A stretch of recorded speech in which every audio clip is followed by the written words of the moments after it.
कठिन परिस्थितियों से गुज़र रहा है और सबसे बड़ा जो ख़तरा है वो हमारे मुल्क के दस्तूर को है, संविधान को है। देश जब आज़ाद हुआ था तो उस वक्त बहुत सोच विचार के बाद और बहुत डिबेट्स के बाद ये कॉन्स्टिट्यूशन बना था जो one of the best constitutions of the world जिसको कहा जा सकता है। इस संविधान में इस बात की बहुत सिंसियर कोशिश की गई थी कि यूनिटी इन डाइवर्सिटी जो इस मुल्क की असली खुसूसियत है वो न सिर्फ ये कि बरकरार रहे बल्कि परवान चढ़े और हर सोशल, रिलीजियस, लिंग्विस्टिक यूनिट को पूरी आज़ादी के साथ तमाम राइट्स मिलते हुए वो यूनिट तरक्की करे और देश एक बहुत पुरअमन समाज को बनाकर दुनिया के सामने एक नमूने के तौर पर पेश कर सके। ये बात बहुत ही ज़्यादा सीरियस कंसर्न के लायक है कि हमारी मौजूदा सरकार जब से आई है, ख़ास तौर पर 2019 के बाद ये एक के बाद एक ऐसे कानून बना रही है अपनी पार्लिमानी मेजॉरिटी के गुरूर और अहंकार के सहारे, जो कानून देश के संविधान के ख़िलाफ़ हैं और जिससे कॉर्पोरेट फैशिज़्म, मैं चाहता हूं कि ये वर्ड बहुत गौर से सुना जाए और नोट किया जाए, एक कॉर्पोरेट फैशिज़्म का राज हो इस देश पर, जिसकी सबसे ज़्यादा भयानक और लेटेस्ट मिसाल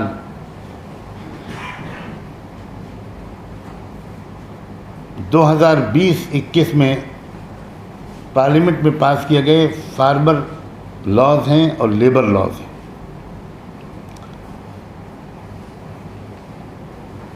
हम यहाँ किसान आंदोलन के तमाम लीडरों को और संयुक्त किसान मोर्चे के तमाम रहनुमाओं को सैल्यूट करते हैं कि जिन्होंने सख्त कठिनाइयों को, तकलीफ़ों को बर्दाश्त करके और बड़ी कुर्बानी देकर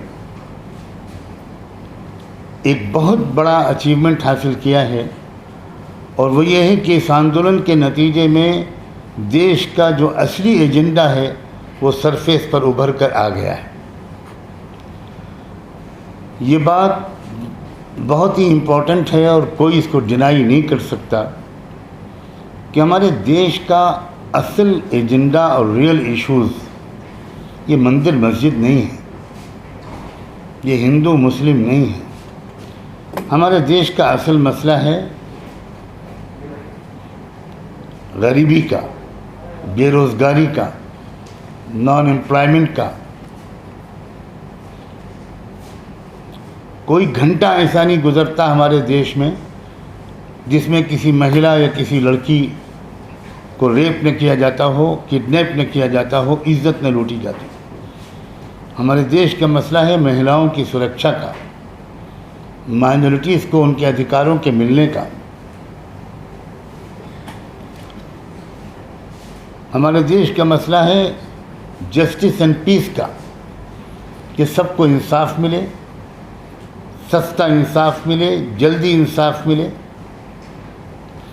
लेकिन इन सब रियल इश्यूज़ की तरफ से देशवासियों का ध्यान हटाने के मकसद से और कुछ पूंजीपतियों की जेब में पूरे देश का सरमाया डाल देने के नापाक इरादे से ये सरकार हर कुछ दिन के बाद ऐसे मुद्दे उठाती है जिससे देश का ध्यान बढ़ जाए और लोग रियल इश्यूज़ को एड्रेस करने के बजाय वो आपस में ही लड़ते रहें, उलझे रहें।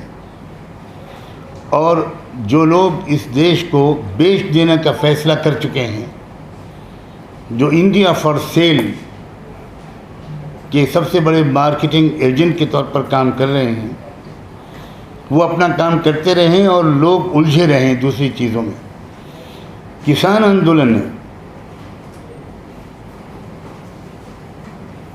इसमें कोई शक नहीं कि इतनी कामयाबी हासिल कर ली है कि देश के इंसाफ पसंद लोगों के लिए, जिनकी आज भी मेजॉरिटी है इस देश में, उनका ध्यान असली इश्यूज़ की तरफ फिर से मुड़ गया है। यही मुल्क की बिगड़ती हुई सूरत हाल थी जिसकी वजह से पिछले साल 2020 फरवरी में इसी दिल्ली में मुख्तलिफ मजहबी समाजी इकाइयों के रहनुमा जमा हुए। क्रिश्चियंस भी थे, सिख भी थे, बुद्धिस्ट भी थे, लिंगायत के रहनुमा भी थे, ओबीसी के रहनुमा भी थे, SC STs के लोग भी थे, माइनॉरिटीज़ के नुमाइंदे भी थे। और उन्होंने एक लंबे विचार विमर्श के बाद संविधान सुरक्षा आंदोलन के नाम से एक आंदोलन का आगाज़ किया, एक तहरीक शुरू की। अनफॉर्चुनेटली लॉकडाउन की वजह से उस पूरे उन महीनों में जितनी एक्टिविटीज़ इस आंदोलन की आगे बढ़ जानी चाहिए थी, उसमें बहुत कमी हुई। ज़मीन पर बहुत कम कोशिश कर सके हम लोग, लेकिन एक दूसरे से बराबर संपर्क में रहे और बराबर विचार विमर्श करते रहे। जहाँ जिस तरीके से मुमकिन हुआ मज़लूमों की मदद करना और मज़लूमों को इकट्ठा करने का काम, एक दूसरे की हिम्मत बढ़ाने का काम, एक दूसरे का हौसला बढ़ाने का काम और संविधान की सुरक्षा का सबसे अजीम काम वो अंजाम देने की कोशिश की जाती रही। अब जबकि थोड़ा सा रास्ते खुले तो फिर ट्रैवलिंग शुरू हुई, इधर उधर जाना शुरू हुआ। संविधान सुरक्षा आंदोलन का एक डेलीगेशन आज सुबह ही पंजाब की दौरे से वापस आया है और मुझे आपको ये बताते हुए खुशी महसूस हो रही है कि ये डेलीगेशन श्रोमणी अकाली दल के जो सबसे बड़े ग्रंथी हैं ज्ञानी हरप्रीत सिंह दरबार साहब के जो जत्थेदार हैं हरमिंदर सिंह के, उनसे भी हमारी बहुत लंबी मुलाकात रही। उन्होंने अपने घर पर हमको बुलाया और सुबह से शाम तक हमारी उनके साथ मीटिंग रही। उसके बाद हम फिर फतेहगढ़ साहब के गुरुद्वारे के जो ग्रंथी हैं, जत्थेदार हैं, उनसे भी हमारी मुलाकात हुई और इसके अलावा यूथ जो सिख ऑर्गेनाइजेशंस हैं उनके नुमाइंदों से भी बातचीत हुई और ये पैगाम लेकर हम आए हैं कि पूरा पंजाब का समाज, पूरा सिख समाज संविधान सुरक्षा आंदोलन के साथ है। आज उनके एक रिप्रेजेंटेटिव को यहाँ पर होना था, लेकिन आज सुबह ही किसी ख़ास कारण उनकी तरफ से ये इत्तला आई कि शायद वो टाइम पर न पहुँच सकें। उन्होंने हमको इस बात की इजाज़त दी कि हम उनकी तरफ से भी ये पैगाम आप सब के ज़रिए से पूरे मुल्क और कौम को पहुँचा सकते हैं। जितने कानून, अगर आप गौर करें तो जितने कानून पिछले दिनों में बने हैं, वो चाहे CA, NRC, NPR हो, और अब तो सेंसस के ज़रिए से NPR की कार्रवाई करने की एक इंतहाई बेईमानी की चाल चले जाने की खबरें भी आने लगी हैं, और चाहे वो एंटी फार्मर लॉज हों। अगर आप उन फार्मर कानून को ठीक से पढ़ेंगे तो सच्ची बात यह है कि हैरत होती है कि कौन लोग हैं जिन्होंने ये ड्राफ्ट किया और वो कौन लोग हैं जिन्होंने इसको पास होने दिया। शायद ये समझा जा रहा था कि किसान लोग इलिटरेट हैं, वे पढ़े लिखे हैं, वो समझ भी नहीं पाएंगे। क्या ये लोग ये बात नहीं जानते कि इन किसानों के हज़ारों बच्चे इस यूनाइटेड स्टेट्स ऑफ अमेरिका में, कनाडा में, ऑस्ट्रेलिया में, न्यूजीलैंड में, यूके में, यूरोप के मुख्तलिफ़ मुल्कों में हायर एजुकेशन पा रहे हैं, और उनमें से सैकड़ों और हज़ारों वो हैं जो हायर एजुकेशन पाने के बाद वहाँ सेटल होने का फ़ैसला नहीं करते। मैं उनमें से कई सौ नौजवानों को जानता हूँ, वो ये संकल्प लेकर जाते हैं कि हम वापस आएंगे और अपने देश में ही रहेंगे, यहीं की सेवा करेंगे, और एग्रीकल्चर ही में लगे हैं उनमें से हज़ारों लोग। चुनांचे उनको तो शायद 1 घंटा भी नहीं लगा इस कानून के पास होने के बाद इस कानून की ख़तरनाकी को समझने में, और चुनांचे वो आंदोलन जो आज तक आज़ादी के आंदोलन के बाद से सबसे बड़ा आंदोलन है, जो अब किसान आंदोलन से आगे बढ़कर जन आंदोलन की शक्ल इख्तियार कर रहा है। पूरे देश में हर तरफ से किसान भी उसको सपोर्ट कर रहे हैं, और हम भारत के रहने वाले तो सब किसान ही हैं। मैं आपके सामने बैठा हूँ, एक एकेडमिक फैमिली से बिलोंग करता हूँ, कई नस्लें हमारे ख़ानदान की बड़े स्कॉलर्स हैं, लेकिन किसी ने कभी खेती नहीं छोड़ी। आज भी हमारे कज़िन्स खेती करते हैं, आज भी हमारे चचा, हमारे अंकल, कितने लोग हैं जो किसान हैं, और हमें फ़ख्र है इस बात का कि हम किसान हैं। और इस तरह हम में से हर एक डायरेक्टली या इनडायरेक्टली वह एग्रीकल्चर से जुड़ा हुआ है, और इसीलिए देश का ज़मीर, उसका कॉन्शियस इस आंदोलन की अपील को कबूल कर रहा है। तो ये फिर आप एक सिंपल सी बात सुनिए, कहा जाता है कि एमएसपी था, है और रहेगा, लेकिन जब कहा जाता है कि जब था, है और रहेगा, तो फिर आप कानून क्यों नहीं बनाते? तो कहा जाता है कि आप हमारी बात पर विश्वास कीजिए। अब इन जुमलों पर कब तक ये देश विश्वास कर पाएगा? अब तो दुनिया भर में हमारे देश की बदनामी होने लगी। फॉरेन एजेंसीज ये कह रही हैं कि इंडिया में डेमोक्रेसी नहीं है, इलेक्टोरल ऑटोक्रेसी है। फॉरेन एजेंसीज, ह्यूमन राइट्स की ऑर्गेनाइजेशंस कह रही हैं कि यहाँ पर पार्टली डेमोक्रेसी है। क्या इसी के लिए, इसी दिन के लिए हम लोगों ने इस देश को, हमारे पूर्वजों ने इस देश को आज़ाद कराया था? मेरे ख़ानदान के कई लोगों ने आज़ादी की तहरीक में ज़बरदस्त कुर्बानियाँ दी, 10-10 साल जेलों में रहे। कितने लोग हैं जिनको फांसियाँ पे चढ़े। और सिर्फ मेरे ख़ानदान की बात नहीं, यहाँ कौन ऐसा नहीं है जिसका कहीं ना कहीं लिंक जुड़ता है उन लोगों से जिन्होंने इस देश को आज़ाद कराने के लिए ज़बरदस्त कुर्बानियाँ दी। हम आपके माध्यम से ये बात सरकार से साफ लफ्ज़ों में कहना चाहते हैं कि ये न समझा जाए कि जनता बेवकूफ़ है। जनता सब समझ रही है, पब्लिक में अवेयरनेस आ रही है। आज अगर ईवीएम को हटा दिया जाए बीच से, तो मैं तो चैलेंज के अंदाज से कहने को तैयार हूँ कि किसी भी चुनाव में, चाहे वो विधानसभा का चुनाव हो चाहे लोकसभा का, भारतीय जनता पार्टी कभी भी जीत नहीं सकती। आज आप देख लीजिए कि पंजाब से लेकर पश्चिमी उत्तर प्रदेश के जाटों तक वो खुल्लम खुल्ला ये कह रहे हैं कि हमसे बड़ी गलती हुई, बहुत भूल हुई। वो जाट, जो हिंदू जाट थे, जो मुस्लिम जाट थे, जिनके दरमियान एक मिसाली एकता थी। मेरे बड़े भाई चौधरी चरण सिंह के बहुत ही क्लोज फ्रेंड थे, बल्कि एडवाइज़र थे इनफॉर्मली।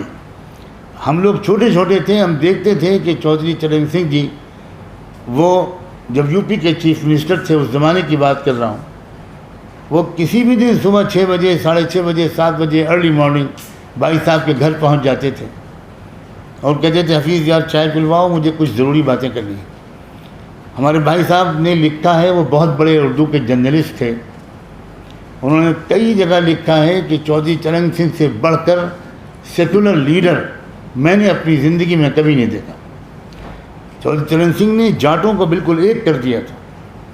अपने अपने धर्मों पर चलते हुए लोग देश की तरक्की में लगे हुए थे, लेकिन कुछ गलती और भूल हुई, कुछ फुसलावे, कुछ बहकावे, कुछ लालच, ये सब कुछ हुआ और जाटों का एक तबके ने कुछ रास्ता बदला और 2013 के वो भयानक राइट्स हुए जो आप सबको अच्छी जानकारी है, और हो सकता है आपने बहुत ने उसको कवर भी किया। अब फिर से एक मरतबा पश्चिमी उत्तर प्रदेश के तमाम जाटों के अंदर अपनी गलती का एहसास जाग गया है और वो सब एक होकर इन कानूनों के खिलाफ लड़ाई लड़ रहे हैं। संविधान सुरक्षा आंदोलन पूरी ताकत के साथ किसान आंदोलन के साथ है और पूरे देश में इसके पैगाम को पहुंचाने के लिए वो एक्टिवली कोशिश कर रहा है, वर्क कर रहा है। जो जितने कानून पास हो रहे हैं, एंटी कन्वर्जन लॉज, आप देखिए ज़रा, हमारा इस संविधान की खुसूसियत ये थी कि यहाँ कोई भी धर्म अपनाने की आज़ादी थी, बल्कि अपनाने ही नहीं, प्रचार करने की आज़ादी थी। ये आज़ादी थी जो हमारे संविधान ने दी थी। पहले एक एक करके स्टेट्स के अंदर से आज़ादी छीनी गई और अब सेंट्रल लेवल पर, नेशनल लेवल पर इस तरह का कानून बनाया जा रहा है। UAPA हो, सेडिशन लॉ हो, मजाक बना दिया गया। सेडिशन लॉ तो ऐसी ऐसी चीज़ों पर लागू किया जा रहा है 124A कि जिस पर सारी दुनिया के कानून को जानने वाले लोग, बल्कि छोटे से स्टूडेंट्स भी, उनको यकीन ही नहीं आता कि क्या सरकार की किसी पॉलिसी और नीति पर आलोचना करना, क्रिटिसाइज करना, क्या ये भी देश के साथ गद्दारी है? सरकार और देश ये अलग अलग चीज़ें हैं। कोई भी सरकार हो सकती है, उसकी भी किसी भी पॉलिसी से देश के अंदर कोई भी उससे इख्तिलाफ कर सकता है और यही तो लोकतंत्र की खूबसूरती है, लेकिन इस इख्तियार को भी छीना जा रहा है। अभी रास्ते में हमारे ऑनरेबल जस्टिस पाटिल साहब कह रहे थे कि इन मनुवादियों की नीति ये है, इनका प्रोग्राम और पॉलिसी ये है कि हम तुमको न जीने देंगे न मरने देंगे, मरने भी नहीं देंगे, तुम जिंदा रहो, क्योंकि हमारे ग़ुलाम के हैसियत से तुम्हारी हमको ज़रूरत है, लेकिन तुमको इज़्ज़त नहीं मिलेगी, हक़ नहीं मिलेगा, बराबरी नहीं मिलेगी, सम्मान नहीं मिलेगा। ये वो चीज़ है जिसके लिए हम देश में एक अवेयरनेस पैदा करना चाहते हैं, इसलिए कि हम इस मुल्क के वफ़ादार हैं, इस मुल्क की मिट्टी में हमने जन्म लिया है और इसी मुल्क की मिट्टी में हम दफनाए जाएंगे और हम किसी भी कीमत पर इस मुल्क को नीचे की तरफ जाते हुए नहीं देखना चाहते। हम सब की दिली ख्वाहिश ये है कि ये मुल्क दिन दूनी रात चौगनी तरक्की करे और पूरी दुनिया इंसानियत के लिए एक नमूना बने, और सिर्फ साइंस से, टेक्नोलॉजी या सिर्फ एक वेल्थ की हैसियत से नहीं, बल्कि मॉरल और स्पिरिचुअल वैल्यूज़ के लिहाज से भी। इकोनॉमिकली हमारा देश कहाँ पहुँच गया। शर्म आती है ये डेटा देखकर कि हम बांग्लादेश से भी नीचे हैं, हम नेपाल और भूटान से भी नीचे चले गए। कि देशवासियों को झंझोर देना और उन तक इन्फॉर्मेशन को पहुंचाना और उन सब को इकट्ठा करना एक डेमोक्रेटिक रूल्स की बहाली के लिए, डेमोक्रेटिक जो कल्चर है हमारे मुल्क का, उसकी वापसी के लिए हम सब का ये फ़र्ज़ है। हम सब उसके लिए जो कुछ कर सकते हैं करेंगे।